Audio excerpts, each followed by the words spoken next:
जोहार दोस्तों।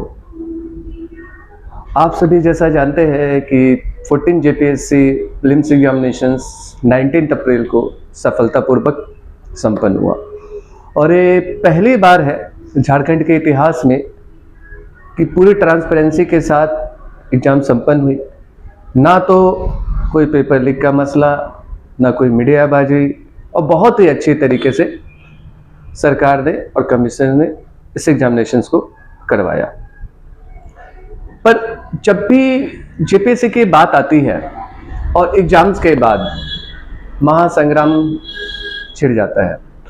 कटअप कितना जाएगा, इतना होगा, उतना होगा। मार्केट में ह्यूमर्स बहुत जल्दी फैलने लगती है और इससे बच्चे डायलेमा की स्थिति में आ जाते हैं जो कंपटीशंस में है, लेकिन कुछ बढ़ा चढ़ा के कटअप दिखाने के वजह से बच्चे अपने आप को नेगेटिविटी में डाल लेते हैं। तो ऐसे ना हो, जिन्होंने भी 14 जेपीएससी का एग्जामिनेशन अपनी कड़ी मेहनत के साथ दिया है, इतने सालों से उसकी प्रतीक्षा कर रहे थे, तो निराश होने की कोई बात नहीं है। इसमें नहीं हुआ तो आगामी परीक्षा जो 15 होगी उसमें जरूर होगी, और वो भी बहुत जल्दी इसी साल होगी।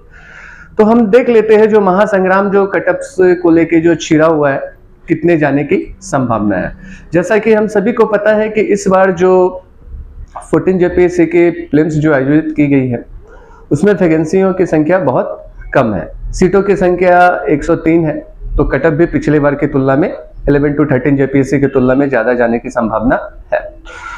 पिछले बार 123 गई थी 11 to 13 जेपीएससी में, और इस बार जो अनरिजर्व का जो कटअप है, मेरे अनुमान के अनुसार जो भी छात्र छात्राएं 133 प्लस है, 135 to 135 के बीच में कटअप अनरिजर्व का रहेगा, और जिनका भी स्कोर 133 प्लस हो रहा है वो मेंस की तैयारी में लग जाए बिना समय गंवाए हुए।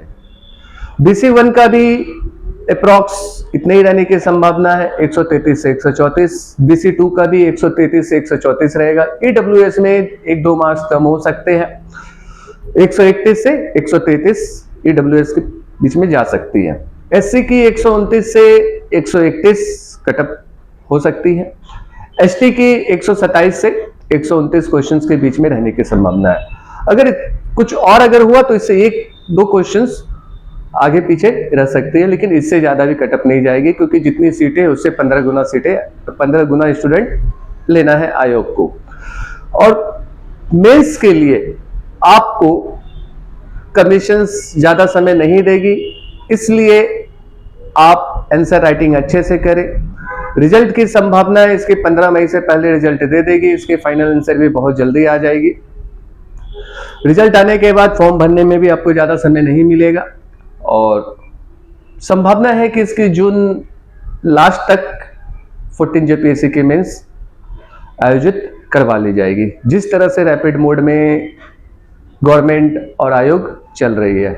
और ये पहली बार है कि इतनी शांतिपूर्ण तरीके से, जो अभी तक कोई खबर नहीं आई है, तो इसको भी इसी तरह से आगे बढ़ाएगी, और जिनकी भी स्कोर्स इनके बीच में है वो अभ्यर्थी अपने एग्जामिनेशंस मेंस में लग जाए, ह्यूमर्स में ना फैले कि 140 प्लस जाएगा, 150 अराउंड जाएगा। ऐसा नहीं है। लगभग 2300 स्टूडेंट्स को मेंस में मौका मिलेगा, तो आप सभी इस मौके को ना गंवाएं, और जो भी 1-2 आगे पीछे भी है इससे, तो भी मेंस की तैयारी में लगे, क्योंकि तैयारी कभी व्यर्थ नहीं जाती है। और किसी विद्वान ने कहा है कि कभी कभी ताले के अंतिम गुच्छे से ही ताला खुलता है। तो निराश ना हो और अपने एग्जामिनेशंस में फोकस करें। Thank you.